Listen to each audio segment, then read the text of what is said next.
Iran के 2 हमलों ने बदल दिया युद्ध का पूरा समीकरण। ईरानी हमले को लेकर अमेरिका से खाड़ी देश हुए नाराज। ईरान की मिसाइल क्षमता को भांपने में चूक गए ट्रंप। मिडिल ईस्ट की जंग वैसे तो शुरू हुई थी अमेरिका और इजराइल के ईरान पर हमले के साथ, लेकिन अब ये तभी खत्म होगी जब ईरान इसे खत्म करना चाहेगा, क्योंकि ईरान ने साफ कर दिया है कि वो झुकने वाला नहीं है। और जिस तरह का जवाबी पलटवार उसकी तरफ से किया जा रहा है, उससे अमेरिका बैकफुट पर आ गया है। खुद अमेरिका के राष्ट्रपति डोनाल्ड ट्रंप ये मानने को मजबूर हो गए हैं कि उन्होंने ईरान की ताकत का गलत अंदाजा लगा लिया था और अब वो ईरान को लेकर अपने फैसलों से यू टर्न भी मार रहे हैं।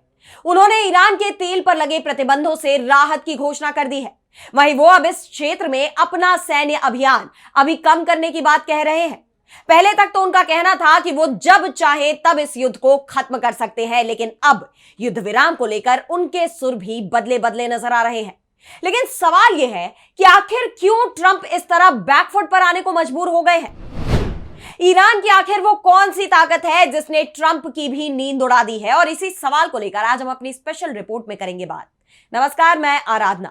तो शुरू करते हैं हमारी ये खास रिपोर्ट, जिसमें हम इस सवाल का जवाब ढूंढने की कोशिश करेंगे कि कैसे ईरान के वार से हांफने लगा अमेरिका।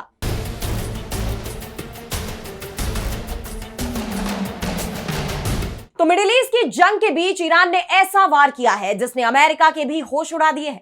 वैसे तो ईरान अमेरिका और इजराइल के हर हमले का करारा जवाब दे रहा है। एक दिन में उसकी तरफ से 55 से ज्यादा हमले किए जा रहे हैं।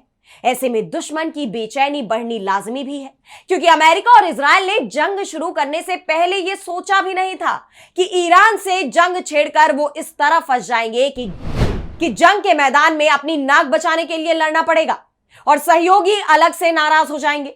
यही वजह है कि अब अमेरिकी राष्ट्रपति डोनाल्ड ट्रंप के तेवर बदले बदले नजर आ रहे हैं। अब वो ईरान को धमकियां नहीं दे रहे, बल्कि उनका रुख अब नरम दिखाई दे रहा है। दरअसल ईरान ने इस एक हफ्ते में अमेरिका और इजराइल को 2 बड़े झटके दे दिए। उन्हें पहला बड़ा झटका तब लगा जब ईरान ने कतर के रास लाफान गैस हब को निशाना बनाया। कतर सरकार ने बताया कि ईरानी मिसाइलों ने रास लाफान स्थित दुनिया के सबसे बड़े एलएनजी प्रोसेसिंग प्लांट पर सीधा निशाना साधा है, जिससे वहां भारी नुकसान हुआ। आप जानते हैं कि रास लाफान दुनिया के सबसे बड़े एलएनजी यानी लिक्विफाइड नेचुरल गैस के उत्पादन केंद्रों में से एक है। यहां कतर के नॉर्थ फील्ड से निकलने वाली गैस को प्रोसेस कर एलएनजी में बदला जाता है और फिर दुनिया भर में इसे भेजा जाता है, इसकी सप्लाई की जाती है। यह अकेले 80 मिलियन टन से ज्यादा एलएनजी हर साल निर्यात करता है, यानी वैश्विक एलएनजी सप्लाई का करीब 20% संभालता है। इसे एशिया और यूरोप की लाइफलाइन भी कहा जाता है। अब रास लाफान पर ईरान के इस हमले के बाद इसकी उत्पादन क्षमता में लगभग 17% की गिरावट दर्ज की गई, जिससे अरबों डॉलर का नुकसान भी हुआ। ऐसे में ईरान के इस एक हमले से एशिया और यूरोप के कई देश जैसे चीन, भारत, दक्षिण कोरिया, जापान, पाकिस्तान जैसे देशों की ऊर्जा सुरक्षा पर सीधा असर पड़ा है। लेकिन सवाल यह है कि आखिर इस एक हमले से अमेरिका को कैसे झटका लगा? तो कतर के गैस प्रोजेक्ट्स में अमेरिकी कंपनियों की बड़ी हिस्सेदारी है, यानी उन्हें भी बड़ा आर्थिक नुकसान उठाना पड़ा। एलएनजी उत्पादन घटने से वैश्विक सप्लाई प्रभावित हुई, जिससे यूरोप और एशिया में गैस संकट पैदा हो गया। ऊर्जा कीमतों में तेजी आ गई, जिससे आर्थिक दबाव बढ़ा। इसके लिए दुनिया भर के देश अमेरिका को जिम्मेदार ठहरा रहे हैं। सहयोगी देशों में भी असंतोष की भावना भड़क रही है। यह हमला केवल एक आर्थिक झटका नहीं था, बल्कि इसने अमेरिका की उस रणनीति को भी प्रभावित किया है जिसके तहत वो वैश्विक ऊर्जा बाजार में स्थिरता बनाए रखना चाहता था। अब यहां सबसे महत्वपूर्ण पहलू हो जाता है सहयोगी देशों में भी पनपती असंतोष की भावना। तो कतर पर हमले के बाद खाड़ी देशों में अमेरिका की सुरक्षा गारंटी को लेकर सवाल गहराने लगे हैं। दरअसल लंबे समय से सऊदी अरब, यूएई, कतर और कुवैत जैसे देश अमेरिका को अपनी सुरक्षा का सबसे भरोसेमंद साझेदार मानते रहे हैं।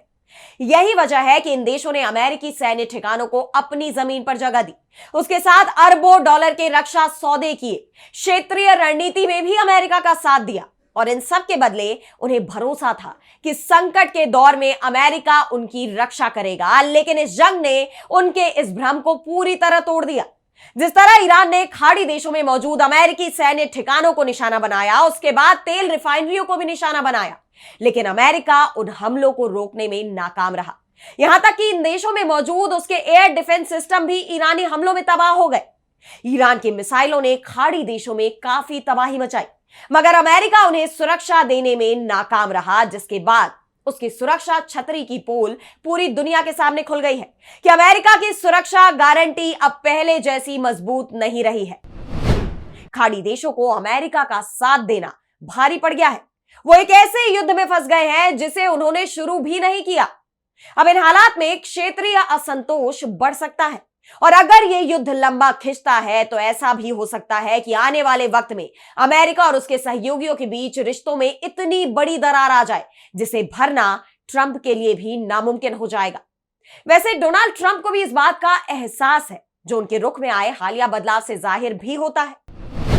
वहीं अब बात करें जंग में अमेरिका को लगे दूसरे बड़े झटके की, तो वो तब लगा जब ईरान ने अपनी ताकत का बड़ा प्रदर्शन करते हुए 20 मार्च को हिंद महासागर में स्थित अमेरिका और ब्रिटेन के जॉइंट सैन्य बेस डिएगो गार्सिया पर बैलिस्टिक मिसाइलें दाग दी। अमेरिकी अधिकारियों ने खुद इसकी पुष्टि की। उनके मुताबिक ईरान ने 2 मिसाइलें दागी, हालांकि कोई भी बेस को निशाना नहीं बना सकी, यानी अपने हमले में कामयाब नहीं हो पाई। लेकिन सवाल यह है कि इस बेस पर हमला आखिर इतना खतरनाक क्यों माना जा रहा है कि अमेरिका के पैरों तले जमीन खिसक गई। यह समझने के लिए यह जानना जरूरी है कि डिएगो गार्सिया अमेरिका के लिए एक बेहद अहम सैन्य ठिकाना है। इस बेस से अमेरिका बॉम्बर प्लेन का इस्तेमाल करता है। यहां बड़े टैंकर विमान जैसे KC-135 और निगरानी करने वाले विमान भी काम कर सकते हैं। अब तक इसे बेहद सुरक्षित सैन्य बेस माना जाता था, क्योंकि यह युद्ध क्षेत्रों से काफी दूर स्थित है। यह बेस ईरान के तट से लगभग 3810 किलोमीटर दूर है, और तेहरान से इसकी दूरी 5000 किलोमीटर से भी ज्यादा है। अब इस द्वीप पर तेहरान का हमला करना यह बताता है कि ईरान के पास 4000 किलोमीटर से ज्यादा मारक क्षमता वाली बैलिस्टिक मिसाइलें हैं, जबकि इससे पहले की सभी रिपोर्टों में यही कहा गया था कि ईरान की मारक क्षमता 2000 किलोमीटर है, इससे ज्यादा नहीं है। अब अगर इन मिसाइलों की दिशा उलट दी जाए तो वो तो लंदन तक पहुंच सकती है। इससे न केवल अमेरिका बल्कि लंदन और यूरोपीय संघ के लिए भी युद्ध में शामिल होने के फैसले पर असर पड़ेगा। यानी ईरान का मिसाइल कार्यक्रम अब कितना आगे बढ़ चुका है, ये कितना एडवांस्ड हो चुका है, इसका अंदाजा किसी को भी नहीं है। अमेरिकी राष्ट्रपति डोनाल्ड ट्रंप ने जो कहा था कि उन्होंने ईरान की ताकत का गलत अंदाजा लगाया, वो इस बात से साबित हो जाती है। अब यह हमला केवल एक सैन्य कार्रवाई नहीं बल्कि एक रणनीतिक और मनोवैज्ञानिक संदेश भी माना जा रहा है कि ईरान अब अमेरिका के किसी भी ठिकाने तक पहुंच सकता है। यह जंग अब केवल सैन्य टकराव नहीं बल्कि ऊर्जा, अर्थव्यवस्था और वैश्विक रणनीति का बहुआयामी संकट बन चुका है। इन घटनाओं ने अमेरिका को यह सोचने पर मजबूर कर दिया है कि क्या ईरान के खिलाफ आक्रामक रणनीति को जारी रखना सही होगा, या अब कूटनीति की तरफ कदम बढ़ाना जरूरी हो गया है, क्योंकि मौजूदा हालात में ट्रंप बाकी देशों की नाराजगी का सामना तो कर ही रहे हैं, साथ ही अपने ही देश में वो कई सवालों से घिर गए हैं कि आखिर उन्होंने ये जंग शुरू ही क्यों की।